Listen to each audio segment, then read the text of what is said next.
പുരുഷന്മാർക്കെല്ലാം ലൈംഗിക ഉത്തേജനം ഉണ്ടാകുന്ന കാഴ്ചയിലൂടെ, സ്ത്രീകൾക്ക് അങ്ങനെയല്ല, ഇമോഷനിലൂടെ. സ്ത്രീക്ക് ഒരു പെണ്ണിനെ കണ്ട ഉടനെ, ഒരാണിനെ കണ്ട ഉടനെ പോയി ഒന്നും തോന്നില്ല.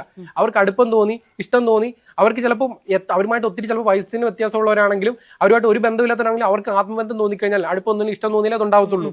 അല്ലാതെ എത്ര വലിയവനാന്ന് പറഞ്ഞു കഴിഞ്ഞാൽ പെണ്ണുങ്ങൾക്ക് അങ്ങനെ ലൈംഗിക ബന്ധം തോന്നത്തില്ല. പക്ഷെ ഒരു ആണിനെ സംബന്ധിച്ചിടത്തോളം, ഒരു വിഭാഗം ആണുങ്ങളെ സംബന്ധിച്ചിടത്തോളം, എല്ലാവരും അല്ല, അവർക്കൊരു പെണ്ണിനെ കണ്ടു കഴിഞ്ഞാൽ പറയത്തില്ലയോ തുണി ഞരമ്പ് രോഗമല്ലേ അത് ഞരമ്പ് രോഗം. ആ ഞരമ്പ് രോഗം ഉള്ള ഒരു സമൂഹത്തിലേക്ക് ആ ഞരമ്പ് രോഗത്തെ മുതലെടുത്തുകൊണ്ട് തുണി ഊരി കാണിച്ചിട്ട് ഞങ്ങളൊന്നും കാണിക്കുന്നില്ല എന്ന് പറയുന്നതോടെ എനിക്ക് യോജിപ്പില്ലാത്ത.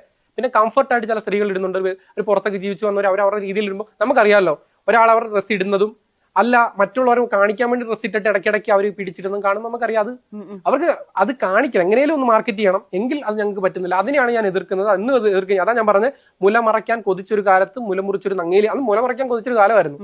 അപ്പോ ആ നങ്ങേലി വന്നിട്ട് അന്നെന്ന് പറഞ്ഞാൽ ഇന്ന് നമുക്ക് മാർത്തു തുണി ഇടാം. ഇന്നെന്ന് പറഞ്ഞാൽ ഇന്ന് നോക്കിക്കോ, തുണി ഇട്ടാതെ എടുത്ത് കളയും. ഇന്ന് ഞാൻ പറയട്ടെ, സ്ത്രീകളൊന്നും തുണി ഇടണ്ടാന്നൊരു നിയമം വരുന്നിരിക്കട്ടെ. സ്ത്രീകളൊന്നും തുണി ഇടണ്ട, ആണുങ്ങൾ ഇവിടെ തുണി ഇടണ്ട നിയമം വരട്ടെ. നാളെ ഇവിടെ ആളുകളെല്ലാം മൂടി പോച്ചോണ്ടിറങ്ങും പുറത്തോട്ട്. അതാണ് ഇവിടുത്തെ ഒരു, അതായത് ഇവിടെ എന്ത് ചെയ്യരുതെന്ന് പറയുന്നത്